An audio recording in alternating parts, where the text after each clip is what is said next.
ஜின்வு, good morning Reena. அதுக்குள்ள எந்திரிச்சிட்டியா?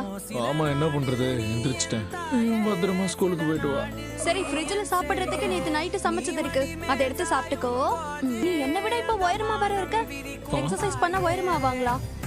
வயசுல பெரியவங்களா இருந்தாலும் ஆண்கள் வளர்ந்துட்டே இருப்பாங்க போல இருக்கு. சரி, நான் கிளம்புறேன். ஒரு நிமிஷம், கொடை எடுத்துட்டு போக மறந்துடாத. இன்னைக்கு மழை எல்லாம் ஒண்ணும் வராது, அதோட அது வெயிட்டா இருக்கும். இது சின்ன பொருள் உனக்கு வெயிட்டா இருக்குமா? ஐயோ, ஆளை விடு. சரி பார்த்து பத்திரமா ஸ்கூலுக்கு போயிட்டு வா. கிளம்பு. சரி, ஓகே, நான் போயிட்டு வரேன். பத்திரமா போயிட்டு வா. கூடவே பிறக்கணும்.